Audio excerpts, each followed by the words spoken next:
Welcome to Millionaire University, Freddie. So happy to have you here today. I know we are going to get a ton of value out of what you have to share with us. Let's start with a little bit of background on how you are basically sitting here in front of me today, have the background that you have. You are the owner of a company. So let's get a little bit of a up to this point background. Sure. And thank you, Kirsten. My name is Freddie Rappina. I own Opta Financial, which is a wealth advising firm and also a retired police officer. So I did that for 20 years. And around my 12th, 13th year, I decided I wanted to open a small firm. And I wanted to start small. And it wound up getting pretty large pretty quickly. And, for a few years, that was like literally running back and forth across the street between the two careers, but it was a great experience. And now I just a full-time financial nerd helping people build wealth. Awesome. Did you have a background, any family background or any education in wealth management or wealth building, or was it something that was self-taught and you've just always been fascinated by? I had a little background, but I wouldn't say it was great, and certainly didn't come from a wealthy family, working class, middle class family. But I was just fortunate enough to get around wealthy people in my early 20s and started really learning from them, and quickly realized that what they're doing was way different than what I was doing and what the typical middle class clientele were doing. And even during my certs, going through all the financial planning classes and everything else, right, to get your certifications, a lot of the information that being taught was also like, okay, well, this is not what the wealthy are doing. So I learned real fast that there was this kind of do as I say, not as I do element to wealth building. And I wanted to be part of the solution of helping people get to that next level of wealth, whatever that means to them. But unfortunately, it's not what you hear every day. Yeah.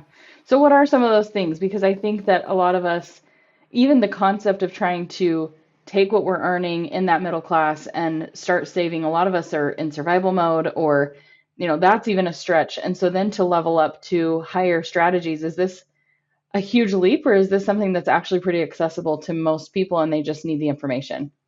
It's accessible to most people. The challenge is the mindset shift from what I call the checkers mindset to the chess mindset. Mm, And that's like what my main message is. That's why I wrote a book called Playing the Wealth Game, to really educate people that there are two games. There's not one game. And I don't say either or right or wrong. What I'm saying is that if you are going to play checkers, first off, I want you to play checkers well. Nothing sucks more than being a bad checkers player. But I also want you to have the correct expectations on what checkers can actually produce. And you can be happy, you can live a great life, you can retire. All that is possible with checkers. It's just not chess. And you will not be able to, in my opinion, build long-term sustainable wealth playing checkers. For that, you need to switch over to chess. So it is a mindset difference. okay. So it's not that you have to start off making like a substantially larger amount of money. People who are in the middle class currently can save and create a more generational impact or higher degrees of wealth. It's just a matter of understanding that maybe the ways that we've been taught to do it, or some of those standard options that are built into your career, your job, your 401k, those things, like we can think bigger than that. And so it's mostly just the shift in being open minded.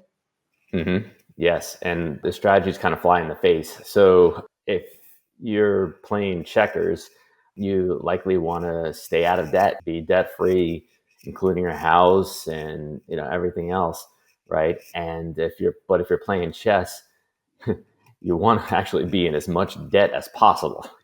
And when I'm using debt in this context, I'm not saying run up your credit card at Walmart or anything like that. What I'm saying is that debt in this context is being used to purchase cash flowing assets that's going to create income, because that's where the real wealth is. It's not by saving money. Saving money Yeah. sucks. And that Yep. comes from a wealth advisor. It's saving money is kind of like holding sand at the beach. You can hold it for a while, but the longer you hold it, the more those tiny little grains will slip through your fingers. And it's a part of it, though. So it's not like don't do it. It's if but a chess player wouldn't stop there. The chess player has the savings and then seeks out loans with the savings as like, here, lender, look how much money I have, but I don't want to use my money. I want to use your money. So go in the back vault there and bring out some money for me, and I'm going to go buy this asset, whether it be real estate or a business, and I'll pay you back with the income that asset produces, and I'm going to stick a little bit of my pocket as well. Mm. So it's a totally different context where when you play in checkers and you take out that big mortgage, now you're indebted to the bank, right? But when you're using the leverage, you're more of a partner with the bank to buy those assets. But chess isn't for everyone. It's not. Yeah. And like I said, if you're going to play checkers, I want you to play checkers well. Fully fund Yeah. retirement accounts, save like the Dickens, and just hope that the market plays along with your plans for the long term, and take a distribution that is going to not run the well dry in the future. Okay. So I feel like fear is, we talk about the mindset shift, and I think fear of the unknown is something that probably holds people back from ever playing chess, right? There's so many variables and it feels out of your control. So how do you, with your clients and even yourself, like how did you make that shift from maybe a game that's more familiar and safe like checkers into being willing to take those risks? Because just hearing what you said so far, it feels like it's not actually riskier, it's a different type of risk, and you're not assuming that all for your personal self. You're partnering and you're expanding the way that you're leveraging your assets and creating assets. So can you talk to us a little bit more about that shift and how we can move out of that fear and recognize it's actually pretty safe? Yeah, first thing you have to realize is checkers is risky too. Checkers is not safe. It's possible. It's more what people know, and it's more what they're taught, and it's more what the financial institutions of the world want you to do because it's making them a lot of money. But it's not safe from the standpoint of like when you buy a house, you're leveraging your future income for that house. You're saying to the bank, "Hey, I promise you that I'm going to continue to make this much money, and I'm going to pay this note every single month on time.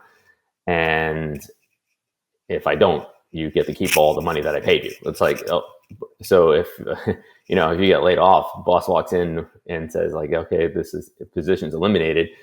Now you have problems, right? Especially when you don't have all the savings and everything else. So, and even if you did have the savings, how long do you have? How long is that clock going to tick?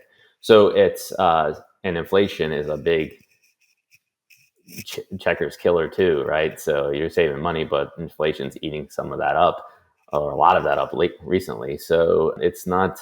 And if you did nothing and you just buried the money in your backyard, there's still the inflation risk, right?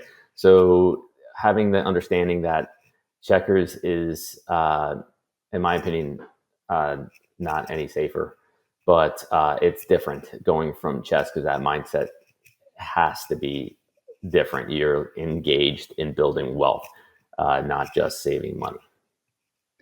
Yeah, that makes a lot of sense. So we're speaking to entrepreneurs here, a lot of people who are taking a non-traditional route.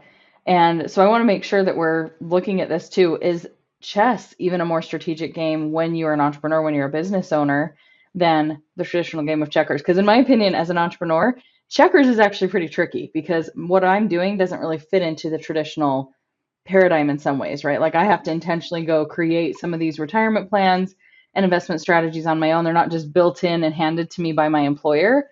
And then if I'm creating employment for other people, so is that even a little bit of a better direction to go to play the game of chess when you are running your own business?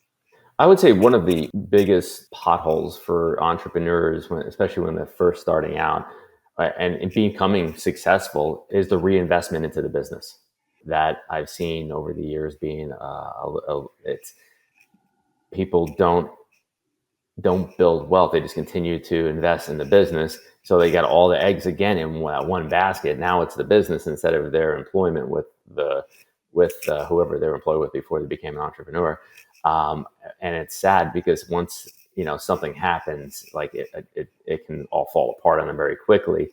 Whereas if they just started building assets, right, to build a wealth, and you use the income from the assets that you have purchased and use that money to reinvest in your business.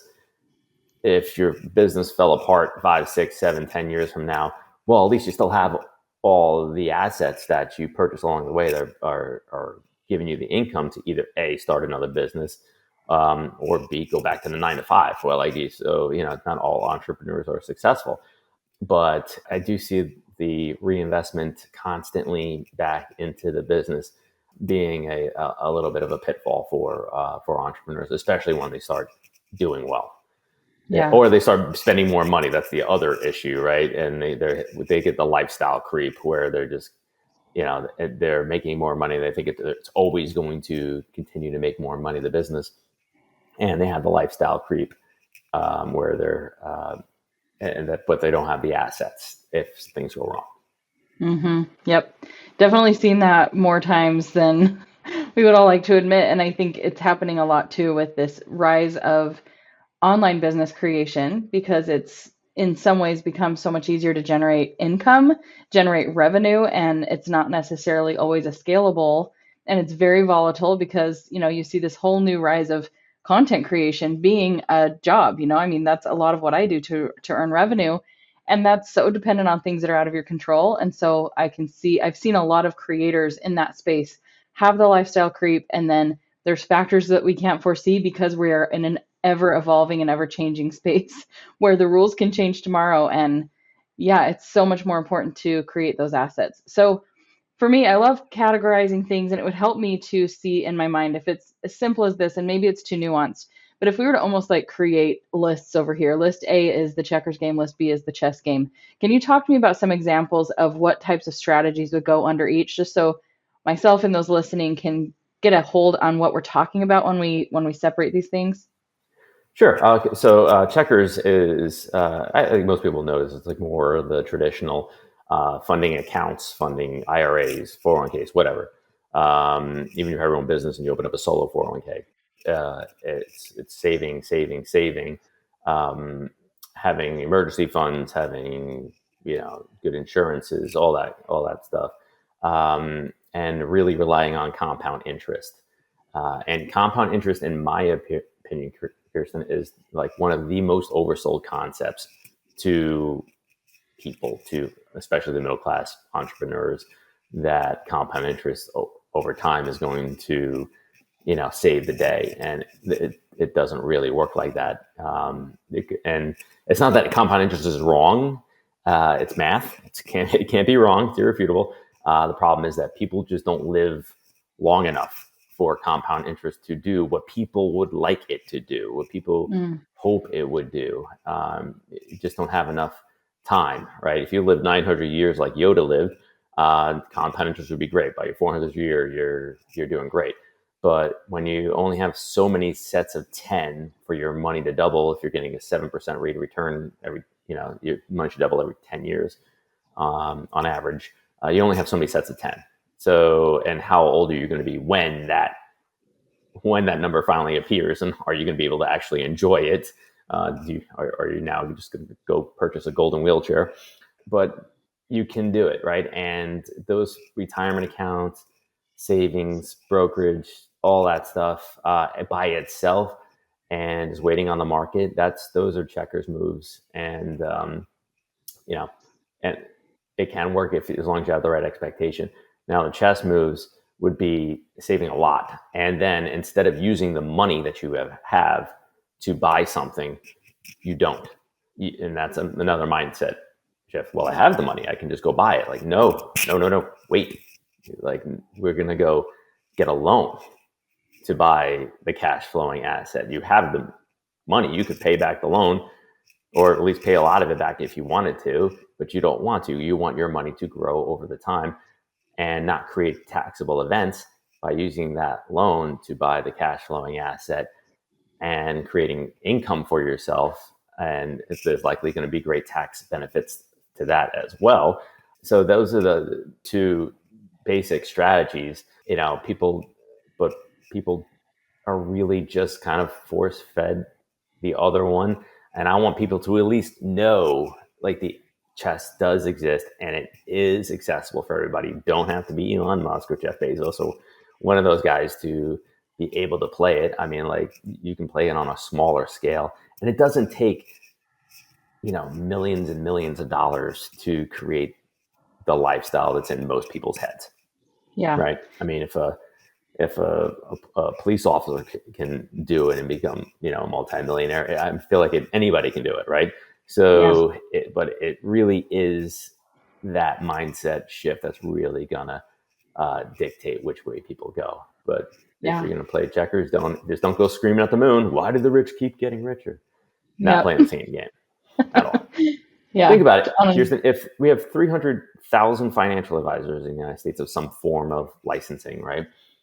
If 300,000 financial advisors were giving great advice and all that advice was helping people build wealth, wouldn't the wealth gap shrink? Wouldn't the wealth gap be going this way? Instead, it's expanding, and so few are running away with so much because there's this element where it's almost like a do as I say, not as I do system, and it borderlines paternalism, where the financial institutions, the it feels like everybody's saying, "Oh, don't play chess. It would be too hard for you. You wouldn't be good at it. You could lose a lot. Just continue playing checkers and leave chess to the adults." And Mm. I'm saying, no, you can play chess. It's possible, as long as you have the right mindset. So you just have to look at what they're doing. And I Yeah. think it took an evidence-based mindset person like myself. Like, wait a second, what are these investment companies doing? What are these insurance companies doing? What are these banks doing with the money that they get? Are they just waiting around 30 years for compound interest? No, they're building wealth for themselves right now so they can enjoy their lives now. And I want people to believe that they can do that too. So I think there's a cool comparison here too, because when you step from traditional employment and there's all these levels, right, that you can go to. I homeschool my kids and I've demonstrated this to them where we were at the lake one time and there was somebody who had a snow cone cart. And I was able to, they were like, man, look at how fun that would be to just like work snow cone cart. And I said, yeah, and get paid $10 an hour. Now think about the guy who owns the snow cone cart. And then let's think about the guy who owns the franchise for the snow cone cart. And we just kept Mm-hmm. going up the ladder and showcasing there's all these different ways. And you want to be the person at the top who's not working at the lake necessarily. Like that's a great job, but do you want a job or do you want massive wealth? Do you want like long-term revenue where you're not even have to be out there selling the snow cones? And I see this being similar to what you're discussing with wealth creation too. Like you can stop at whatever chosen level that you want. You can play the checkers game or you can invest more into the chess game. But it's just a matter of, and it's not even like a risk thing either. It's just a matter of being curious, like you said, evidence based. Hold on, because even just this year, I will admit, like I didn't fully understand how our banking system works. Like, why are banks willing to give me all this money? Where are they making money? And just getting curious about that is so similar to what you're describing. Like, let's look at the people who are bringing in your revenue and what's in it for them. So that brings me, and this is going to force you to get a little bit vulnerable and open too about like the way that your firm and you have chosen to, financially earn money. But I'm just looking at this curious, like, so what is the reason so many? We have 300,000 financial advisors. Is it because the way that they're paid is those commissions on the products they sell that are typical for the checkers players? And we're talking more about this higher end strategy where you're able to sell more of the strategy and more of the plan and helping people invest so that you're kind of cutting out the middleman, but you're still able to monetize your skill. Does that make sense? Yeah, I mean, how financial advisors are paid, I mean, it will depend on the type of firm, right? So, but I mean, in the commission stuff, I mean, the main thing to understand is that people don't want a box of tools; they want something built, right? Hmm. So, I'm not saying a hammer is bad. I'm not saying a wrench is bad. I'm just saying, like, don't think if I'm a contractor and I sold a client a bunch of a great toolbox filled with tools, like, all right, you're good. It's like, wait, no, I want the shed built. I want the construction, whatever those tools we're going to build to actually be built, not the tools themselves. So, but it's also in my opinion, the financial institutions, they like, that they train these advisors to sell what they need to be sold, which brings in revenue for them. And then they turn around and they beat me out on a real estate deal. The same company, like, I'm not, we do put, have our clients put money into the market, right? And stocks, bonds, ETFs, mutual funds, all that stuff, right? But we also point out that, yeah, we invest the money in here, so we're looking good to a lender to get the loan, but those companies are turning around with the money that we just gave them and doing very similar strategies. But we're buying, you might be buying a small rental property there on Oriental Avenue, and they're building a hotel on Park Place or Boardwalk, right? But the game is the same. The scale is different, right? So all you need, one thing that's like obvious to me, like glaringly obvious now, is our life insurance companies, right? So life insurance companies, the three largest are Northwestern Mutual, New York Life, and Mass Mutual. All three great companies, good life insurance companies. But you know what years they had great years in were? 2020, 2021, and 2022. Kirsten, how in the hell can life insurance companies have their best years during a global life-threatening pandemic? What you insure is life. Life is dying. CNN's got a scoreboard on every single night on how many people died of COVID, and how you should have a life insurance company should have bad years during that time, and they had great years. And I'm not saying they did anything wrong. It's the contrary. I'm saying they did things right. I'm just saying they're not doing what average, families are doing, even on a smaller scale, right? Because you probably stayed in a hotel that's owned by an insurance company. You probably shopped at a mall that's owned by an insurance company, or been patron some kind of business where the company owns it, and the company owns it, and the company owns it, but the big company that owns everything is the insurance company. So again, it's they kind of do as I say, not as I do. I'm not saying the products are bad. Products are probably good. It's I don't want people just to buy mutual funds. I want people to buy mutual funds and then do what the investment company's doing. I don't want people to just put money into a bank. I want people to put money in the bank and then do what the bank is doing. Don't want people to just buy insurance products. I want them to buy insurance products and then do what the insurance companies are doing. Yeah. So it's, once you start peeling back those layers and you start thinking like, wait a second, if I went to the boat show here in Tampa and I walked up to somebody with a $25 million yacht and asked them, how did you get this $25 million yacht? This is awesome. Do you think, Kirsten, they would respond with, I fully funded my IRA. I bought a well-diversified mutual fund, or I purchased some insurance product with a guaranteed interest rate of X. Like, these aren't going to be the answers, right? Yeah. So we know it instinctively that checkers doesn't build wealth, but we keep doing it over and over and over, hoping that it does. It will not. For that, you Hmm. got to switch over the chess. But I'm sure that guy or girl with the $25 million yacht has mutual funds, has insurance policies, has accounts with money in it. So I'm not discounting that. I'm just saying there's more to their strategies than just saving into those things. Yeah. Well, the thing that comes to mind, and I love this analogy of checkers and chess, is how many more, because I will be honest, I don't fully know how to play chess. So if that's any indication of probably where my financial investments are too, like there's so many more rules, right? There's a lot more nuance. Once you learn it, it's really not that complicated. Like I know I've been taught and I've been like, oh, that's it. I just thought so many moving parts, so many things to learn that it was just easier to pull out the checkers board. So if I'm somebody who wants to start diving into this and start exploring, where do I begin when it feels like there's so much and it does feel like this is a game only played by the big guys and the multimillionaires. Where do I start? Where do I find my place in the game? So let me answer that with a question just so I can get a context here. Kirsten, what's your favorite sport? Basketball. Basketball. You played basketball at some level, at any level, Yeah. right? Did you sit down your first day and like take the basketball rule book out and read all the rules on basketball before you started playing? No. No, when you started playing and you learned the rules, right? And that's kind of like how I would like people to approach switching over to chess a little bit, where it's, yeah, you're not going to know everything, and I've been involved in baseball for 40 some years now, and baseball has so many rules, and every once in a while I'm like, man, I didn't know that rule. And I played college baseball, been coaching, coached high school for years, and I didn't know that rule.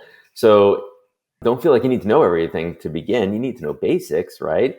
But don't feel like you need to be an expert to get started. But also, it's probably a good idea to start on something small, right? Mm. Start small, learn, make mistakes. That's fine, as long as it's the small mistakes on small things, because then you won't make the same mistake, which will be larger on a much larger thing later on down the Yeah. road. So, but if the biggest hurdle will be the mindset shift, because people have been, especially like entrepreneurs, I'm sure that the audience, it has, there were people when they were about to start their business, and people were like, oh, you shouldn't do that, or you're risking a lot, or whatever, right? And it's not because those people didn't want you to be successful. They were just projecting their fears on you. And that is a similar thing will happen when you switch over to chess. The checkers players are going to be like, well, that's really risky. And it's really hard, Kirsten, to not take financial advice from people who love you. Hmm. And sometimes you have to say, okay, I want a little bit more, and that's okay too. Yeah. And you will not get uncommon results doing common things. I hear it all the time in my office. Like, people say, like, well, we're going over strategies or whatever, and the client will say, well, don't most people do this? And I'll say, yeah. Do you want what most people have? Because if you want what most people have, we'll do this. And as long as you know that's likely going to be the end result, is what generally what people get out of that strategy. And it's like, well, no. It's like, oh, okay, well, then why are we going to do this if it's we know that it will not lead to where we want to go? Yeah. Well, it's funny because it feels hard to delay the gratification, but when you look at just relying on compound interest and just those traditional ways of building retirement and some wealth, that's a way delayed gratification. Like we're talking, I don't get to start having fun with my money until I'm, you know, old and it's hard to Yeah, walk and I can't really enjoy things versus I'm not going to buy the car now. I'm going to spend the $25,000. I'm going to invest in something. It might take a few years until that's generating enough, but like then from there I can buy the car, right? So I think it's so funny because my instant reaction to all of this is like, oh man, it's so hard as an entrepreneur when you bring in revenue. Like you want to reward yourself, you want to spend that. It's your hard-earned money, and it takes some discipline to say, nope, I'm going to keep making the money work instead of play with the money. And it's like I said, it's ironic because the longer term investment of just growing your 401k or other things is way longer. And, way longer. Yeah. yeah. And also, I want people to understand that it's okay to do cool things and buy cool things.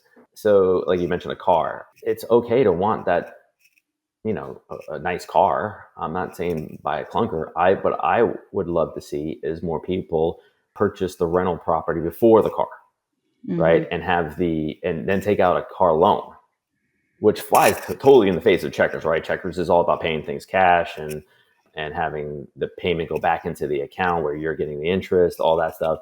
And I'm sure your audience right now is like, well, you're paying interest on the card. It's like, no, I am not paying the interest, because the asset that I bought with the money is paying the interest and the principal on the loan, and hopefully even has some extra money left over so I can enjoy my life now, and pay for my son's travel baseball expenses and my daughter's cheerleading competition expenses, and she's going to the Taylor Swift concert this weekend, and that's a pretty penny. Hmm. But I value that experience for her way more than the money that's going out the door this weekend.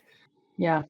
So, but I wouldn't be able to do that if I didn't have all the assets and the income to be able for her to enjoy and know it's going to be there again next month, right? The assets are going to generate more income in the future, and it's not all my sweat equity that's going into this really expensive weekend in Miami. And if the Yankees win the World Series, I got to go to New York next week for that with my son. So it's going to be a real expensive couple of weeks here, but it's going to be a Yeah, lot of fun. that's awesome. So I want to workshop this a little bit. If I'm an entrepreneur and I'm trying to set this goal for myself, obviously I have my business revenue goals, and from there, if I want to start diving into the chess game, is Mhm. it better for me to, I know you said start small, but what would you consider some smaller assets that I can invest in before maybe a rental property where I need $100,000 or somewhere in that range to put a down payment, just so I can start exercising this game and start learning some things, and I can start putting the money that I'm earning to work? Is it better to wait till I have a substantial amount to do that, or do you have some suggestions on things I can invest in on a smaller scale? Yeah, so the saving is the first part. I don't want to like say you shouldn't save money. Like, no, no, no, we need to save money. But we're saving it for the purpose of not spending it. We're saving it for the purpose of being attractive to a lender to give us the loan. Hmm. And that, you're gonna have to use some of it for the down payment on that small rental property. But I mean, there's properties right now that you can get for $150,000 that are going to give you $1,500 a month of rent. And after all the expenses, of course the interest rates are higher right now, but that's only going to probably cash flow a few $100s a month. And you might think, well, that's not really worth it. I could just put money in my business and get more than a few $100s a month. Like, no, you're creating the annuity though of the rent coming in every single month without you having to work more in your business. So doing something like that, of starting out with something smaller, right, and taking out that.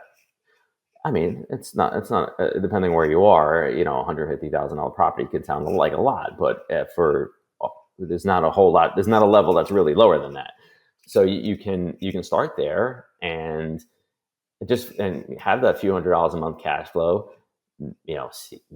Learn, make the mistakes. Know who to hire property managers, of course, hire a wealth advisor, have a good tax professional. Get that team together. That's really going to help.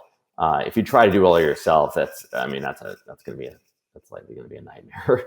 I don't know the first names of anyone that lives in my rental units because I just manage the property managers, in the different areas that I invest in. So, but yeah, just starting, even just getting yourself in the mindset of it is better. You practice, Hmm. visualize it, so your body doesn't have a negative response to it. So go on Zillow, go on, buybizsell.com and look at, okay, what if I was going to buy a business in this area? What would it be?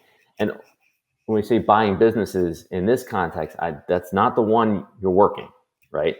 And it's not one you're going to work at. It's one that you would be able to hire somebody to work and do the day-to-day operations of, and you're getting a piece of the revenue, of course, from the business. So that's another avenue to go. But Awesome. real estate is more accessible, and probably easier, just Yeah. more manageable for people when they're just starting off into the chess world. Awesome. So I think what something you said as you first answered that is really important. And you said it's not that we're not saving, it's we're saving with the intent to use this to create more wealth and not just saving it to spend it, right? So if you can Right. even just start with that intention shift, that's going to make a world of difference. We're not saying, oh, I'm going to save $100,000 so I can take my family on the dream vacation. It's I'm saving $100,000, I'm going to invest it, and then from that revenue, like I'm going to take my family on the dream vacation and That's I right. still have You an got it. income stream. Yep, that's it. And anything you purchase will, eventually get paid off. Like you to buy that car. So the car, let's say the car loan's 5 years, and after the 5 years is up, the car's paid off. You have it. You still have all your money, which is very important. It's still in the property, and now you just got a raise in your life because the car is paid off. Yeah. And yeah, investments don't make you rich. Income makes you rich. And in my opinion, financial advisors, people in general, do not focus enough on how to build more income. You hear all the time, you should live within your means. And I'm not going to say that's not true, because you should live in your means, but the attitude should also be make more means. Mhm. So that relationship continues to go up, right? Mhm. And hopefully create more distance away from each other, Yeah. where you're making a lot more than your means, but that lifestyle has advanced to a very a great point for you, right? And whatever that is for you. So and it doesn't have to be the $25 million yacht. For a lot of people, it could be like, well, I just want to be able to go on cruises, and that yacht could say Royal Caribbean on the side of it when I want, or more often with my family. So it's really those types of mindsets that I Yeah. really, if you're an entrepreneur, you have your toe in the water. The mind shift of building wealth, I think, is even harder for a lot of people to get around than like, I don't want to work for a boss, I want to be my own boss, right? Yeah. So yeah, and just look around. Even who are you taking financial advice from? Even like financial pundits, like some of them are great and they're teaching great checkers, but are they playing checkers Mm. or are they playing chess? You Hmm. know, so it's those are good questions to ask yourself. Yeah. Wow. Thank you so much, Freddie. That has been really helpful. Hopefully, everybody listening is having some little tickles to the brain of mindset shifts they need to create to. I mean, I think the challenge you addressed too is it does get a little bit harder than the shift from a 9 to 5 job to an entrepreneurship, because the entrepreneurship shift of, just that being in that state of mind where you are now in charge of everything, you take a little bit more ownership for the revenue you bring in, and I think it just becomes a little more challenging to be willing to use that money differently when it feels so much more hard earned in some ways. So I think understanding, if you can just make that little shift and understanding this is still serving the same purpose, you don't have to work as hard, right? Like we're just working smarter, not harder. It all ties together. So where can everybody find you and learn more about what you do after the episode? OptaFinancial.com is the firm's website. You can go OPTAFinancial.com, and then in the top right corner it says schedule a consultation. You can click right there and the Calendly link would pop up. Also, if people just want to read more, Playing the Wealth Game, which is on Amazon. Kirsten, I was number 6 like a few days ago That's in the awesome. category of investing. Warren Buffett was number 1, so that's going to be hard. That's going to be a hard hurdle to jump over, right? But just being in that same like line was definitely a nice little moral victory for me. But I still want to get to Yeah, number 1. Yeah, and those are the two easiest ways for people to learn more, because we're not spewing the same stuff that other financial advisors are, constantly putting out there. We're an independent firm. We help people get to that next level of wealth. awesome. Thank you so much again. It's been an awesome conversation, and we will definitely link to everything in the show notes. Thanks again, Freddie. This was great. Thanks, Kirsten. Thanks for having me. Of course.